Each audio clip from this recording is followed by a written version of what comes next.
फरमाया रब करीम फरमाते इस तरह करो, जरा सोच लो बचपन से लेकर आखिर तक, जहां तक तुम मौजूद हो तुम्हारे माँ बाप ने तुम्हारे साथ क्या किया है।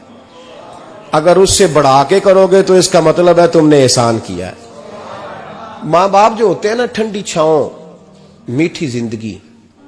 माँ अनपढ़ भी हो ना तो कम से कम यूनिवर्सिटी होती है, और बाप अगर बिल्कुल अंगूठा छाप भी हो ना, तो किसी कॉलेज में, मदरसे में, इदारे में ना पढ़ा हो, तो बेटे के हक में जिन चीजों की जरूरत होती है वो सारी अल्लाह बाप को अता करके भेजता है। माँ बाप को ना कुछ इल्म लदुनी अल्लाह देता है कि बच्चों के लिए कैसे आगे बढ़ना है। माँ बाप एक हुस्न है मुआशरे का। रब तबारक व तआला की देखे ना, अल्लाह अकबर, दुनिया में किसी की मोहब्बत जांचनी हो ना तो मोहब्बत की तमसील दी जाती है। वतिलकल अमसालु नदरिबुहा लिन्नास, अल्लाह लोगों के समझने के लिए मिसालें बयान फरमाता है। अल्लाह तबारक व तआला ने जब अपना आप समझाना चाहा ना, तवज्जो है मेरी बात पर, जब मालिक ने अपना आप समझाना चाहा तो मेरे रब ने माँ बाप की मिसाल बयान फरमाई। रब्बिरहमहुमा कमा रब्बयानी सगीरा, या अल्लाह उन दोनों पे रहम फरमा। और ये लफ्ज रब यहां दो माने में आया है, उलमा बैठे।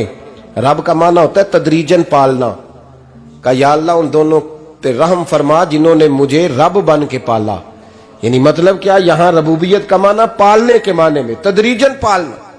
मेरे नबी पाक सल्लल्लाहु अलैहि वसल्लम ने फरमाया अल्लाह तुमसे 70 माओं से ज्यादा मोहब्बत फरमाता है।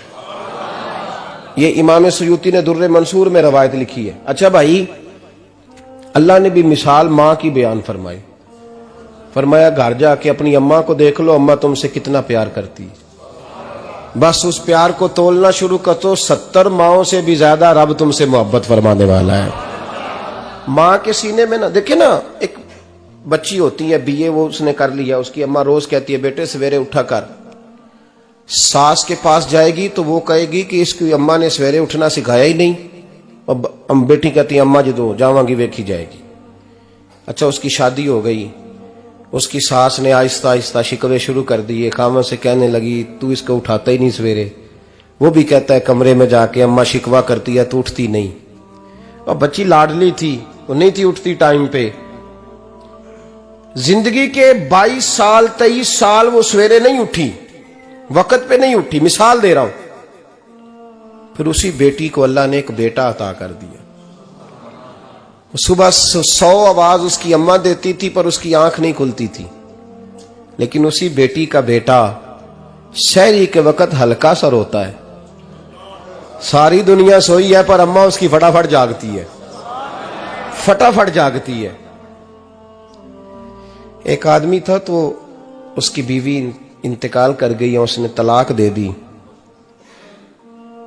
10-11 साल का उसका बेटा था, उसने दूसरी शादी कर ली। एक दिन अपने बेटे से कहने लगा बेटे वो सगी अम्मा ठीक थी या ये वाली ठीक है? तो बेटा कहने लगा अब्बा जी ये ठीक है। वो सगी अम्मी झूठ बड़े बोलती थी, सगी अम्मी झूठ बड़े बोलती थी, झूठी थी, ये सच्ची है। उसने कहा बेवकूफ तेरी मां झूठी थी। उसने कहा अब्बा बड़ी। क्या किस तरह? कहने लगा अब्बा जी मैं ना, कभी आपको पता मैं शरारती हूं, कभी मैं शरारत करता था ना, कोई बर्तन तोड़ देता था तो मेरी सगी अम्मा मुझे थप्पड़ मार के बाहर निकालती थी। कहती थी मैं ताला लगाऊंगी बावर्ची खाने को, तुझे सारी रात रोटी नहीं देनी, तू आज भूखा ही रहेगा। बिल्कुल नहीं देना, सारी रात नहीं देना। बड़े दावे करती थी, कसमें उठाती थी, पर बड़ी झूठी थी। आधा घंटा भी नहीं गुजरता था तो गलियों में मुझे ढूंढने लग जाती थी,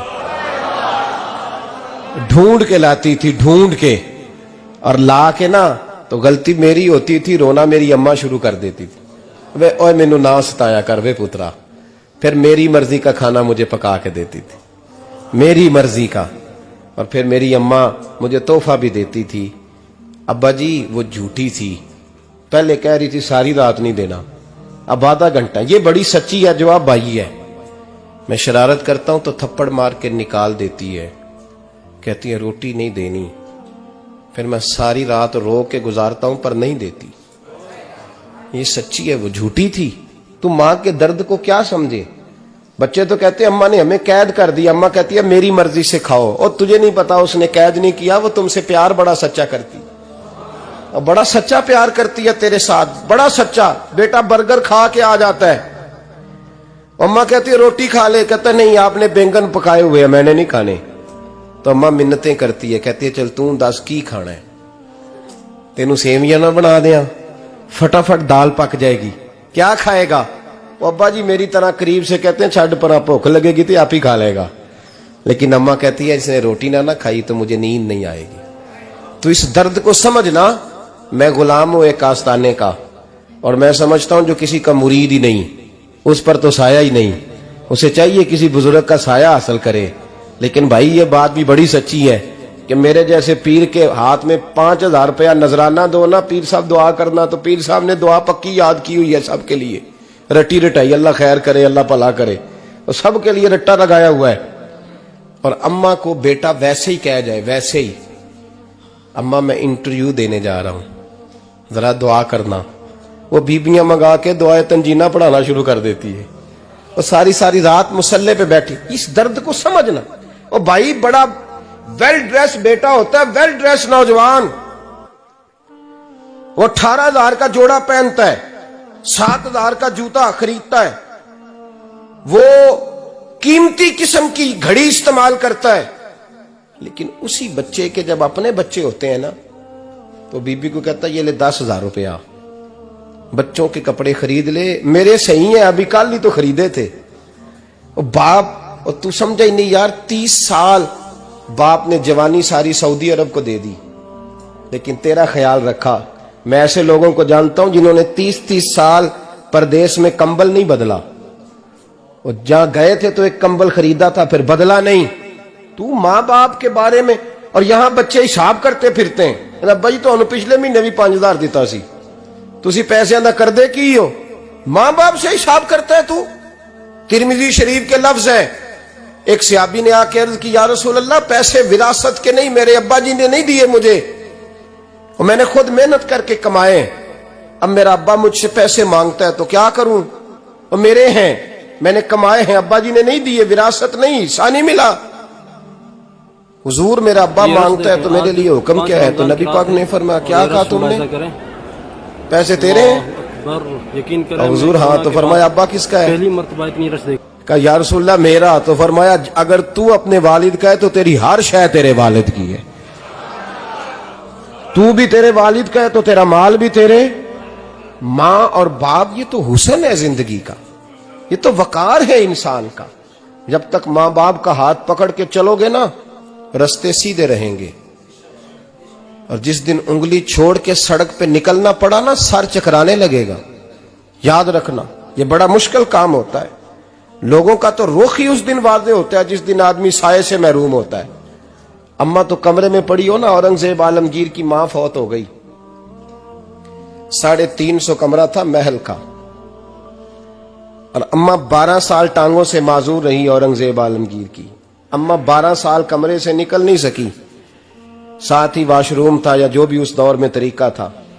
औरंगजेब जब महल में आते थे तो फिर भी सीधे अम्मा के पास जाते थे, और जब वापस निकलते थे फिर भी अम्मा के साथ। औरंगजेब की मां का जनाजा उठा तो औरंगजेब ने रोना शुरू किया।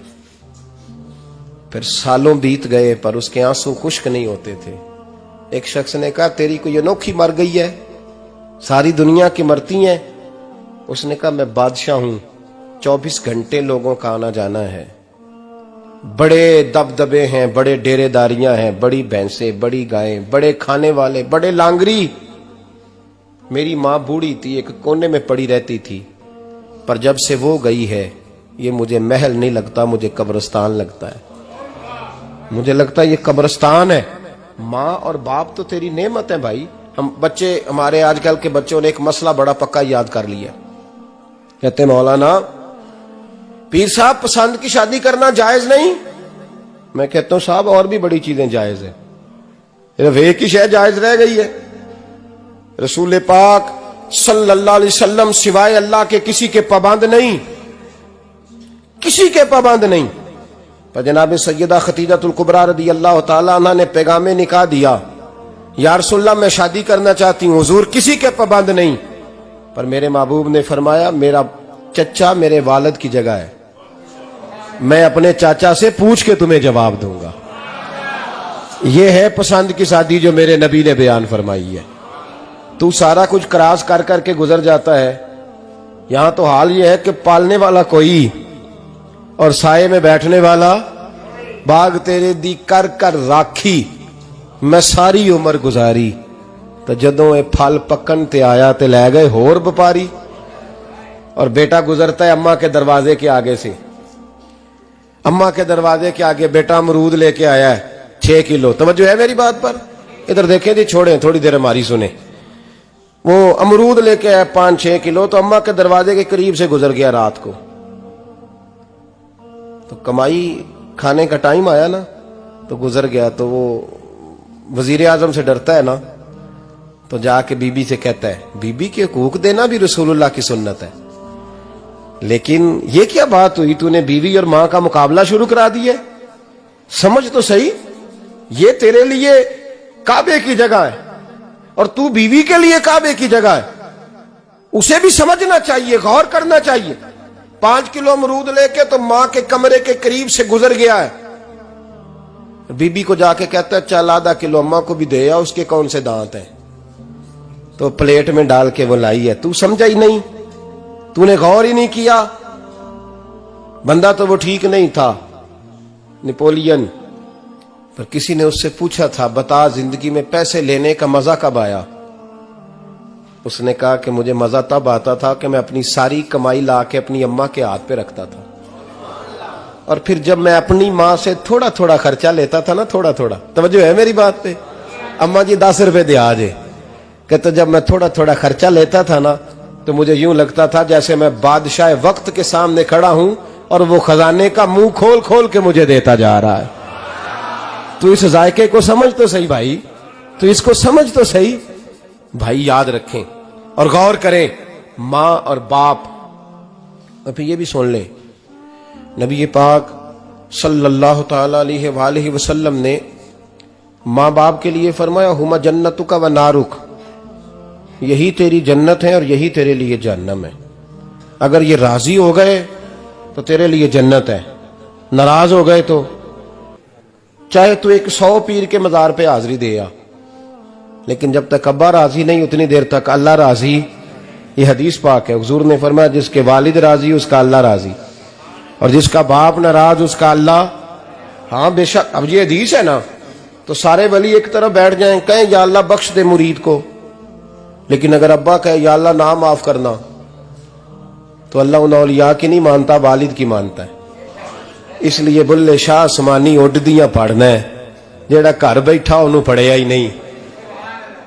भाई याद रखो, मां बाप से प्यार करो, इनकी खिदमत करो, इनके पास बैठा करो, और मां बाप को टाइम दें, वक्त दें, चंद घड़ियां उनके पास बैठें। आप यकीन करें, अब्बा जी से आप मशवरा कर ले, सिर्फ मशवरा, मर्जी बेशक अपनी करें, लेकिन उस मशवरे में आपको इतना साया मिलेगा कि जिंदगी में कभी नाकामी नहीं होगी। पर असी सज्जन दी मन्नी अब्बे दी नहीं मन्नी। तो फटे पे जो नलायक हमारी तरह का बैठा है उससे मशवरा लेना है, वालिद से नहीं लेना। बाप के पास बैठे, उससे मशवरा लें। मेरे अब्बा जी किसान थे, मैंने अपनी जिंदगी में ढेरों चीजें अपने बाप से सीखी हैं, दर्जनों चीजें सीखी हैं। मेरे वालिद बड़े खुददार थे, मिजाज में अजीब सी खुददारी थी। कोई बंदा कभी हाल पूछ लेता था ना कि हालात किस तरह के हैं, तो फरमाते थे भाई अगर बताना हुआ तो अपने अल्लाह को बताऊंगा। अल्हम्दुलिल्लाह बड़ा फजल है, मैंने उनके हाथों पे हमेशा छाले देखे, हमेशा छाले, लेकिन उनका हाथ कभी किसी दुनियादार के सामने फैलता हुआ नहीं देखा। लोग मुझे कहते हैं आप किस पीर साहब के साहबजादे हैं, तो मैं कहता हूं मैं उस पीर का साहबजादा हूं जिसने मेहनत करके हलाल की कमाई खाई सारी जिंदगी। ये लोग पीर नहीं होते, ये मुर्शिद नहीं होते, और मैंने दर्जनों चीजें सीखी उनसे। तो सीखने तो बैठ, तुझे हजारों चीजें मिलेंगी। भाई अपनी जिंदगी में मां बाप की तरफ देखो, सबसे जरूरी काम है इन्हें वक्त दो। अम्मा के ओ भाई बड़ा मुश्किल है दुनियादारों से तारीफ कराना, ते अम्मा दे कोल ते एवं 2 मिनट राती बईए ना आखी अम्मा पैर कटे ना रजाई चो तेरे घुट छड़ा। ते अम्मा कहती जा मेरा पुत्र थकिया आया तू सो जाके, मैं कदों काम लगी सा, मैं कदों हल वाहन डई सा, जा सो जा जाके। बस ये कार्रवाई है। तूने 2 मिनट के लिए कह दिया, सवेरे पूरे मोहल्ले में तेरी अम्मा कहेगी अल्लाह मेरे पुत्र वर्गा पुत्र सारियां नूं दे। राती आउंदा ते मैनू घुट के सौंदा है, अल्लाह घुटिया कोई नहीं सोया भी कार्रवाई पाई सो, लेकिन वो सबको बताती है। तो भाई इतनी कीमती चीज और तू छोड़ के बैठ। मैं कभी जलसे से देर से आता था ना, अब तो जाता नहीं ज्यादा जगहों पे। कोशिश करता हूं कि चलो माहौल के मुताबिक, थोड़ा खुश्क आदमी हूं तो हर जगह सेट नहीं हो पाता, इसलिए कम जाता हूं। तो कभी रात को आते थे ना देर से, मेरी अम्मा जी शुगर की मरीज थी, तो मैं छोटे भाई को फोन करता था कि अम्मा जी सो गए, कहने सो गए। मैं कहता था कि तू ना इस तरह कर, नीचे आ जा, 2 बज गए, वो शुगर की मरीज है, आंख खुल जाए ना तो दोबारा लगती नहीं बुजुर्गों की, तो तू दरवाजा खोल दे, अंदर दस्तक दी तो दिक्कत होगी। तो मैं जूते उतार के अंदर दाखिल होता था, तो पहला कदम रखता था तो मेरी अम्मा बोल पड़ती थी पुत्र आ गए, आ गए। ओ भाई तू इस दर्द को समझना, कोई तुझे मिलेगा, कोई मिलेगा तुझे ऐसा। अब मैं दूर दराज भी चला जाता हूं, उनकी जिंदगी में नहीं जा पाया, कहती नहीं हमने नहीं जाना, घर में रहना है। इस कैफ को समझ ले, इस दौलत के करीब हो जा। हजरत अबू हुरैरा रदी अल्लाह ताला अन्हु फरमाते हैं मेरी अम्मा बूढ़ी थी, मैं उनकी खिदमत करता था। बाप की खिदमत और माँ की खिदमत सबके हिस्से में नहीं आती, ये रब जिसे महबूब रखता है उसे ये मौके अता करता है। खुश नसीब है जिसे बूढ़ा बाप मिले और वो नौकरी करे, खुश किस्मत है जिसको बीमार माँ मिले और वो नौकरी करे। हजरत अबू हुरैरा फरमाते मेरी अम्मा बूढ़ी थी, तो उनका मैदा कमजोर हो गया था, तो मैं उठा के पखाना पेशाब करता था तो कई दफा मेरे ऊपर कर देती थी। ये हजरत इब्न जौजी अलैहि रहमान ने इसको लिखा है। फरमाते मेरे दिल में ख्याल आता था कि मैं बड़ा खिदमत गुजार हूं अपनी माँ का। एक दिन मैं हजरत उमर के पास बैठा था उनके दौरे खिलाफत में, तो एक शख्स आ गया। उस शख्स ने आकर के कहा कि हजरत उमर से हुजूर एक मसला पूछना है। फरमाया पूछो। वो कहने लगा हुजूर मेरी अम्मा बूढ़ी हो गई है, बीमार रहती है, मरीजा है, मुझे आवाज देती है बेटे पेशाब आया है, आवाज देती है, तो मैं अम्मा को उठाता हूं। अभी मैं बैतुल खिला तक, वॉशरूम तक जाता नहीं कि मेरी अम्मा मेरे ऊपर पेशाब कर देती है।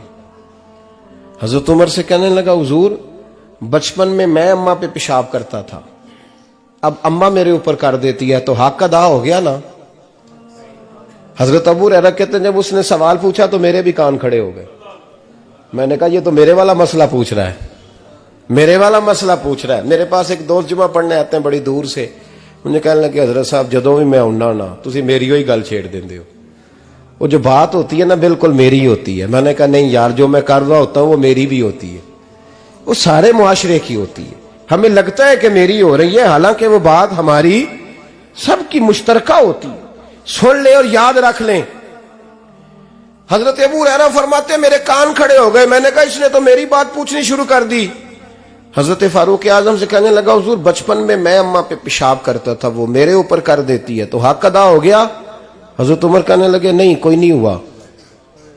उसने कहा हुजूर मुझे समझाएं, वो सारे काम जो मैं अम्मा के साथ करता था अम्मा मेरे साथ करती है तो क्यों नहीं हुआ। हजरत उमर कहने लगे भाई पेशाब तो तू भी अम्मा पे करता था और अम्मा भी तेरे ऊपर करती है, पर तेरी और तेरी मां की सोच में बड़ा फर्क है। उसने कहा हुजूर किस तरह, तो क्या जवाब है सैयदना फारूक आजम का, लौ काना नबिय्यम बाद लकाना उमर इब्न खत्ताब। क्या जवाब है। हजरत उमर फरमाने लगे तेरी और तेरी मां की सोच में बड़ा फर्क है। कहा हुजूर किस तरह। फरमाया जब तेरी अम्मा तेरे ऊपर पेशाब करती है ना तो तू दुआ करता है कि या अल्लाह बूढ़ी हो गई है इसे पर्दा दे दे, और जब तू अपनी अम्मा पे पेशाब करता था तो वो दुआ करती थी या अल्लाह मेरे लाल को लंबी जिंदगी अता फरमा। फरमाया ये तेरा और उसका फर्क है, तू पर्दे की दुआएं।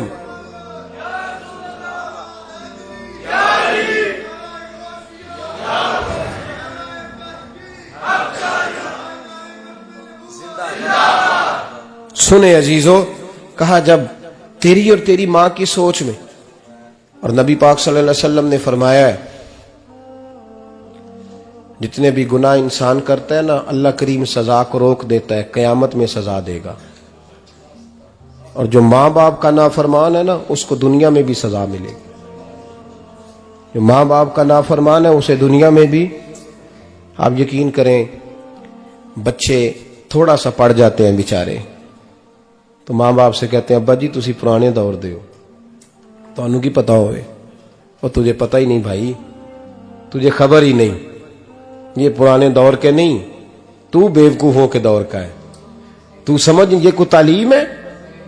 अकबर अलाहाबादी ने कहा था हम ऐसी लाखों किताबें काबिले जब्ती समझते हैं, जब्त करने को दिल करता है। हम ऐसी लाखों किताबें काबिले जब्ती समझते हैं जिनको पढ़ के बेटे बाप को खबती समझते हैं।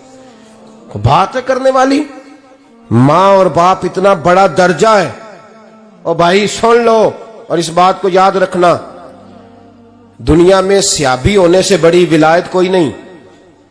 सारे वली गौस कुतुब अब्दाल मिलके भी सियाबी के कदमों की खाक तक को नहीं पहुंच सकते, लेकिन हजरत अवैसे करनी सियाबी नहीं बन सके सिर्फ अपनी अम्मा की वजह से पीछे रहे। महबूब ने फरमाया तू वहां रह के मां की नौकरी कर, तेरा नबी तुझसे राजी है।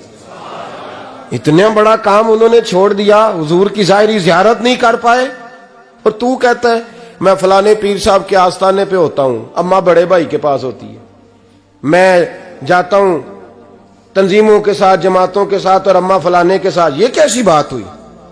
ये किस तरह का मसला हुआ? जो तेरी ड्यूटी है उस ड्यूटी को पहले अदा कर, नौकरी को पहले कर, फराइज का अदायगी पहले कर। तू फर्ज छोड़ के नफल के पीछे जा रहा है, इस काम को पहले सर अंजाम दे। मेरे नबी पाक सल्लल्लाहु अलैहि वसल्लम ने फरमाया वालिदैन के नाफरमान को दुनिया में सजा मिलती। हजरत मालिक बिन दिनार रहमतुल्लाह ताला अलैह फरमाते मुझे अल्लाह ने 60 हज करने की तौफीक अता फरमाई। कितने? बोल के बताएं।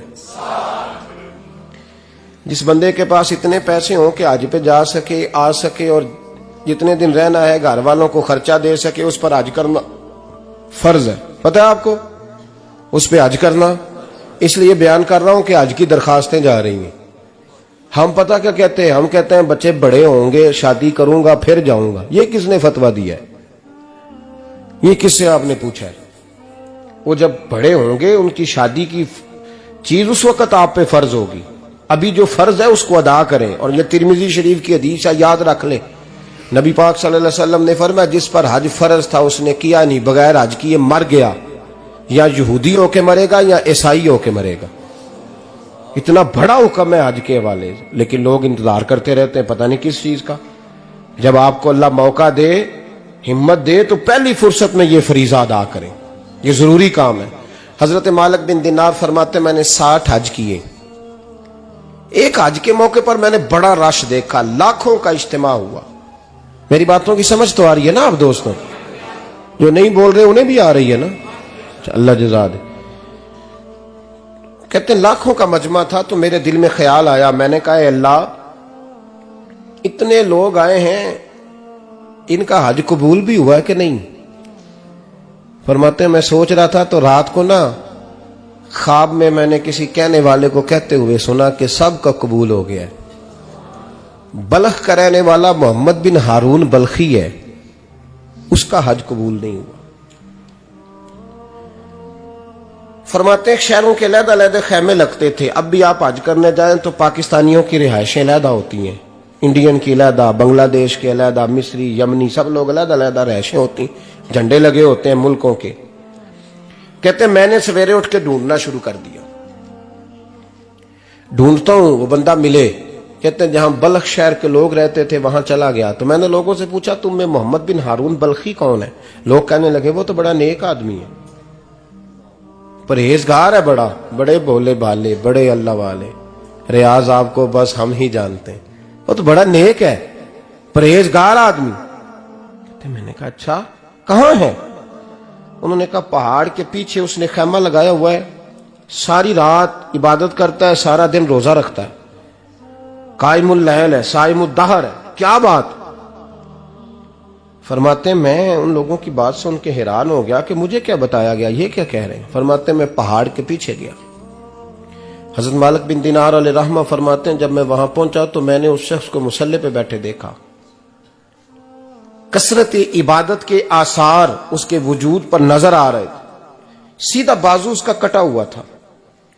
फरमाते 2 रकते मुकम्मल करके ना मैंने उससे अस्सलाम वालेकुम कहा तो मुझे कहने लगा वालेकुम अस्सलाम, आप मालिक बिन दिनार हैं। मैंने कहा बड़ी इसकी फिरासत है। फरमाते फिर उसने ठंडी सांस ली, कहने लगा आपको ख्वाब आई होगी कि मेरा हज कबूल नहीं हुआ।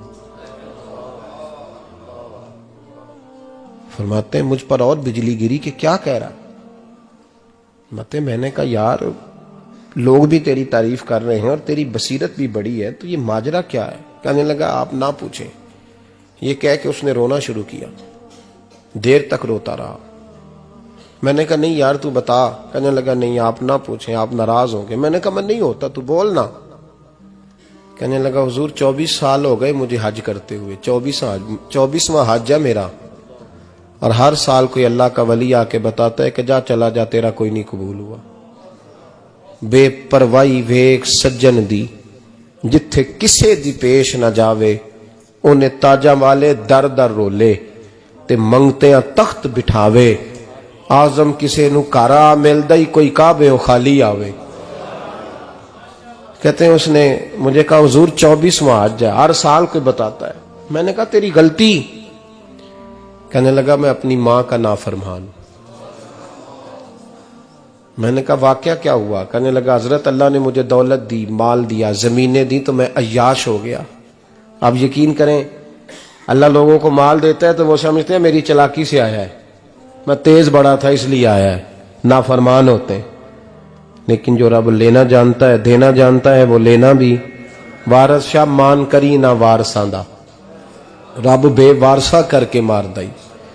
लोग बड़े स्मार्ट बन जाते हैं, उनकी गुफ्तगू में बड़ा तकब्बुर होता है, उनके निगाहों के अंदाज में बड़े वो कहते हैं ओहो सब लोग बेवकूफ हैं, सिर्फ मैं सियाना हूं, काम जो सही चल रहा है।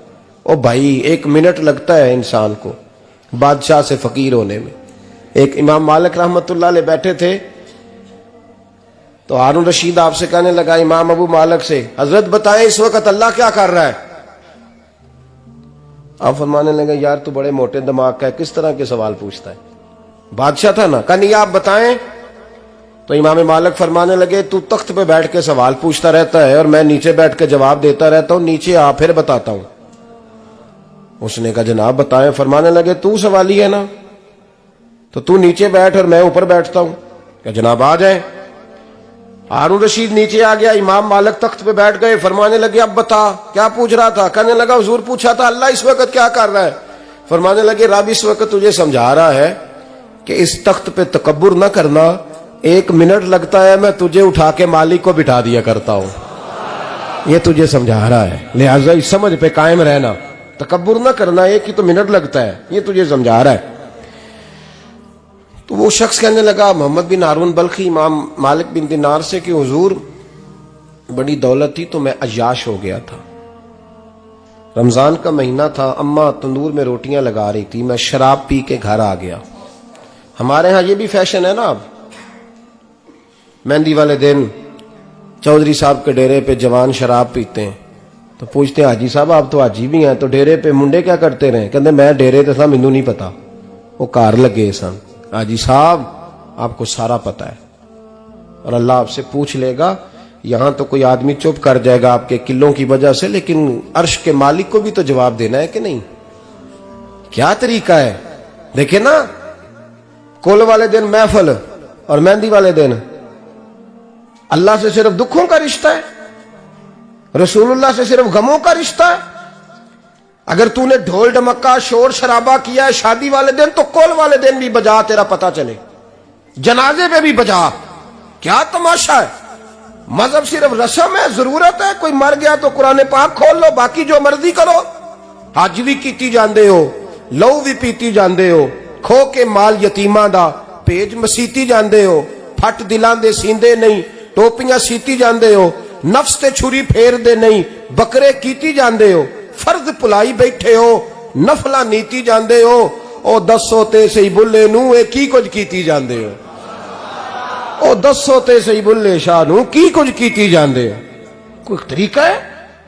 कोल शरीफ पे मौलवी साहब तशरीफ लाइएगा, अब्बा जी के कोल है, तो मैं तो कहता हूं बजा ना बैंड बाजे वाला आज भी, तेरा पता चले कि ये दो दो काम कैसे होते हैं। तू किस तरह दो कश्तियों का, समझ नहीं आती बात की। मैं तो जाता ही नहीं बैंड बाजे वाली शादी पे, मैं कहता जो तुमको मर्दी पढ़ा लो। ने कहा हमसे नहीं दो दो काम होते, अल्लाह रोजी देने वाला है, एक ही करते हैं। दो रंगी छोड़ के यक रंग हो जा, सरासर मोम हो जा या संग हो जा, मौज करो। हम इस चक्कर में पड़ते ही नहीं, हम वो रास्ता ही छोड़ देते हैं जो हमारी तबीयत के मुताबिक नहीं होता। बस खत्म हो गई बात। इसलिए गौर करें और याद रखें इस बात को। इमाम मालिक बिन दिनार रहमतुल्लाह अलैह फरमाते हैं, मुझसे कहने लगा पैसे आए तो मैं याश हो गया। रमजान का महीना था, असर के बाद मेरी अम्मा इफ्तारी की तैयारी कर रही थी, मैं गया, मैंने कहा शराब पी हुई, अम्मा रोटी दे। तो अम्मा कहने लगी शर्म कर, शर्म कर, रोजा रखा नहीं तो जिन्होंने रखा है उनका तो ख्याल कर। कहते अम्मा की बात का मुझे गुस्सा लगा। मैं कहा करता हूं बदनसीब है वो बेटा जिसका बाप उससे बात करते हुए डरता है कि पता नहीं कहां से बोलेगा। बदनसीब नहीं वो बेटा जिसकी मां उससे बात करते हुए सहम जाती है कि पता नहीं कौन सी बोली बोलेगा। बदनसीब नहीं कि मां बाप भी जिससे खोल के बात ना कर सके। हजरत मालिक बिन दिनार से कहने लगा, अम्मा ने जब कहा ना शर्म कर, तो मुझे गुस्सा आया, मैंने मां को थप्पड़ मारा और मेरी मां जलते हुए तंदूर में गिरी। लोगों ने मुझे पकड़ के अंदर बंद कर दिया कमरे में। सारी रात मैं शोर सुनता रहा पर नशे में धोत रहा। सवेरे आंख खुली तो मेरी बीवी बैग बांध रही थी। मैंने कहा कहां जा रही हो? कहने लगी जो मां का नहीं बना मेरा कैसे बनेगा। और मैंने कहा मेरी अम्मा का, वो तो लोगों ने रात को ही दफन कर दी जनाजा पढ़ के। तड़प के कहने लगा मुझे क्यों नहीं बताया? तो कहते हैं लोग कहने लगे तेरी मरती हुई मां कह गई थी इसे मेरा मुंह ना देखने देना, मेरे जनाजे के करीब ना आए। हजरत मालिक बिन दिनार फरमाते हैं जब उसने ये बात सुनाई तो मैंने भी उसके मुंह पे थप्पड़ मारा। मैंने कहा तू इसी काबिल है। कहते हैं वो रोने लगा, हुजूर दुआ करे अल्लाह मुझसे राजी हो जाए। कहने लगा जब मां की इंतकाल की खबर मिली तो मैंने कुल्हाड़ी लेके वो हाथ काट दिया जिससे मां को मारा था। मैंने सारी जायदादें खिरात कर दी। 24 साल हो गए, 24 साल। सारी रात नमाज पढ़ता हूं, रोजा रखता हूं, हज करता हूं, पर हर साल कोई आके कहता है जा दौड़ जा तेरा कोई नहीं कबूल हुआ। हुजूर दुआ करे मालिक राजी हो जाए। फरमाते मैं थप्पड़ मार के आ गया। मैंने कहा तुझसे राजी हो जाए इतने जालिम से? इमाम मालिक फरमाते रात को आके सोया तो मुझे ख्वाब में रसूल पाक का दीदार हुआ। तो नबी पाक अलैहिस्सलाम ने फरमाया मालिक तू उसे मायूस क्यों कर आया है? अल्लाह तो बड़ा मेहरबान है। कहा हुजूर मां के नाफरमान को माफी कैसे मिलेगी? तो इमाम मालिक फरमाने लगे नबी करीम ने फरमाया जा उसे जाके बता दे तुझे कयामत में तेरी मां की वजह से बख्श दिया जाएगा। कहा हुजूर अम्मा की वजह से किस तरह? तो महबूब फरमाने लगे इसकी मां कयामत में इसके खिलाफ मुकदमा दायर करेगी रब करीम की अदालत में। ए अल्लाह मैंने 9 माह पेट में रखा, दर्द सह के इसे जना, जिगर का खून पिला के पाला और इसी ने मुझे कत्ल किया। रब करीम इसकी मां का मुकदमा सुन के कहेगा उठाओ इसको दोजख में फेंको, इसने मां जलाई थी इसे भी जलाओ। महबूब फरमाने लगे जब पकड़ करके मालिक उसको मोहम्मद बिन हारून को लोग ले जाएंगे ना जहन्नम की तरफ, अभी फरिश्ते घसीटेंगे ही तो पलट के फिर अम्मा की तरफ देखेगा और दूसरी दफा फिर घसीटेंगे तो पलट के देखेगा और तीसरी दफा फिर पलट के कहेगा अम्मा ये मुझे जलाने लगे, अम्मा ये जहन्नम में फेंकने लगे। मेरे हबीब फरमाने लगे वो जल के मरने वाली मां वहां भी बोल पड़ेगी, कहेगी या अल्लाह चल मैंने माफ किया तू भी माफ कर दे। ऐ अल्लाह मैंने माफ किया तू भी माफ कर दे, अल्लाह तू माफ कर दे इसे, अल्लाह तू इससे दरगुजर फरमा, इसे माफ कर दे। मेरे महबूब पाक अलैहिस्सलाम फरमाते रब करीम कहेगा इसने तुझे जलाया, तो कहेगी अल्लाह ये तो बेटा था इसने जला दिया, मैं मां हूं, मेरे सामने जले तो मैं कैसे बर्दाश्त कर सकती हूं। फरमाया उसने जला के मारा था, पर उसी मां की वजह से रब करीम इसे जन्नत अता फरमाएगा। पलटा पलटा, जा जाके मां के पैरों में बैठ, जा सवेरे अनपढ़ बाप से दुआ कराया कर, जा बिल्कुल अंगूठा छाप बाप से सुबह दुआ कराया कर, देख रब करीम तेरे लिए रहमतों के दरवाजे खोल देगा। और आखिरी बात यह भी सुन ले, मां बाप के इंतकाल के बाद रिश्ते खत्म नहीं होते। रिश्ते खत्म, क्या दुआ मांगते हो नमाज में? रब्बना इग़फिर ली। इसका मतलब है मां बाप तो है ना वो,